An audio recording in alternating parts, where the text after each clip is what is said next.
Okay, so everyone always talks about uh, securing your financial future, right? It's one of those things that we all think about, but it can sometimes feel kind of overwhelming. You know what I mean? Like, where do you even start with all this? Well, the real key is actually setting like clear and achievable financial goals.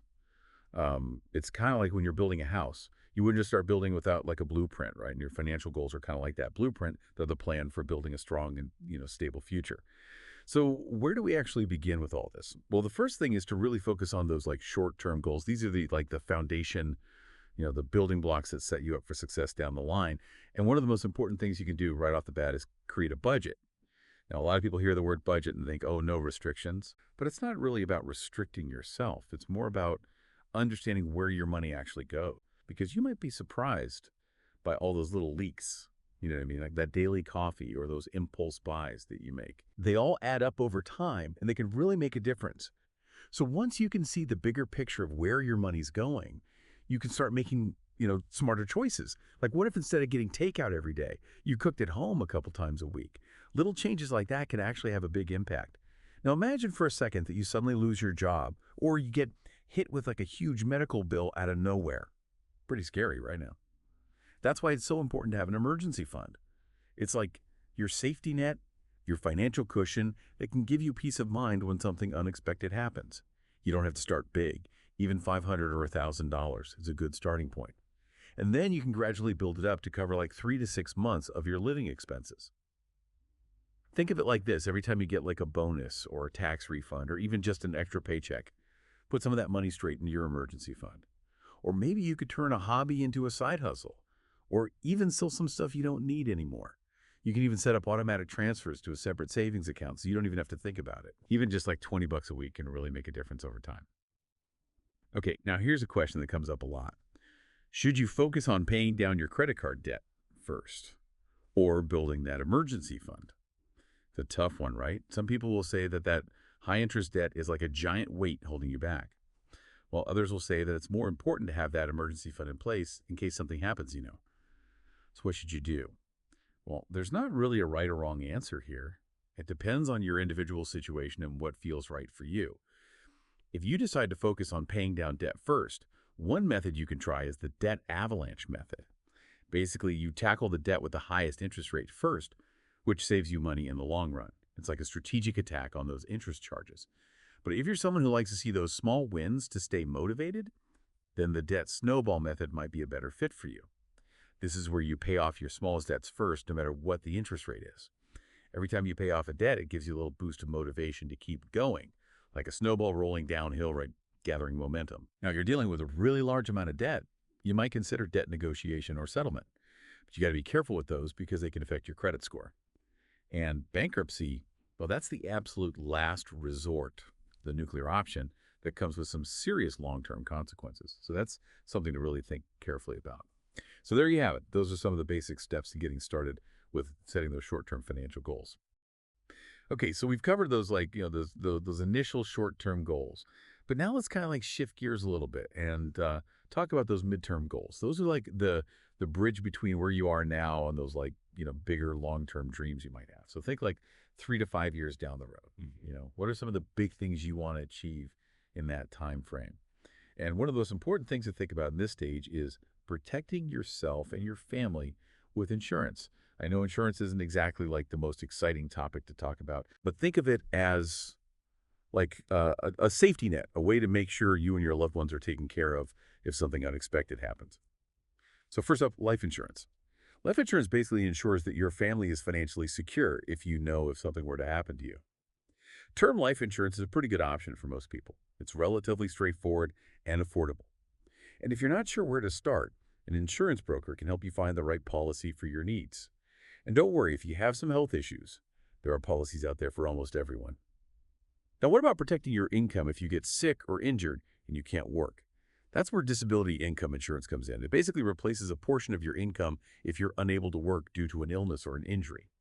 So it can help you cover those essential expenses while you're recovering. Okay, now let's talk about those student loans. For a lot of people, those monthly payments can feel like a huge burden. One option you might consider is refinancing your loans. You might be able to get a lower interest rate, which could save you money in the long run and free up some cash flow each month. Or you could use some of those debt payoff strategies we talked about earlier, like the debt avalanche or the debt snowball method. Imagine how good it would feel to finally be free of those student loans. You could use that money to put towards other goals, like buying a house or investing for retirement. And speaking of goals, what about those big purchases you might have on your horizon? Things like a down payment on a house, or that dream vacation you've always wanted to take, or maybe even funding your child's education. These are all classic examples of midterm goals. The first step is to figure out how much you'll need to save and set a realistic timeline for reaching that goal. Then break it down into smaller, manageable chunks, like saving 50 bucks a week sounds a lot easier than trying to save like $10,000 all at once, right? And here's a little tip. Try visualizing yourself actually achieving that goal. Like picture yourself in that new house or on that beach or watching your kid graduate. I know it might sound kind of cheesy, but visualizing your success can actually make it feel more attainable. It's like you're already halfway there. Okay, so now let's talk about like the really big picture stuff, long-term goals and specifically retirement. I know it might feel like it's way off in the future, but trust me, time really does fly by. And the earlier you start planning and think about retirement, the better off you'll be when you get there. Now, you've probably heard that like general rule of thumb about saving 10 to 15% of your income for retirement, right? But honestly, it's not a one size fits all kind of thing. Everyone's situation is different, so it's important to figure out what makes sense for you. So let's start by thinking about what your dream retirement actually looks like. Where do you see yourself living? What do you want to be doing? What are your passions? And once you have a good picture of that in your mind, you can start to translate that vision into dollars and cents. So think about your expenses during retirement. Like, what are your estimated annual living expenses going to be? And remember to factor in things like healthcare costs because those tend to go up as we get older. Once you have a good handle on your expenses, think about any income you might have coming in during retirement. Like Social Security or maybe a pension if you're lucky enough to have one. The difference between your expenses and your income is the gap you're going to need to fill with your savings and investments. Now, I know this can all seem a little overwhelming, right? But don't worry, there are tons of online retirement calculators that can help you figure all this stuff out. You just plug in your information and they'll give you a projection of whether you're on track or if you need to step up your savings game. There's also a handy rule of thumb called the 4% withdrawal rule. Basically, it says that you can probably safely withdraw 4% of your retirement portfolio each year. And as long as you adjust for inflation, you shouldn't run out of money in a typical 30-year retirement. So for example, let's say you're a couple who wants to retire in 10 years and you want to have like $65,000 a year to live on in retirement. But you're only going to be getting like $48,000 from Social Security and your pensions. That means you have a gap of $17,000 a year that you'll need to cover with your savings.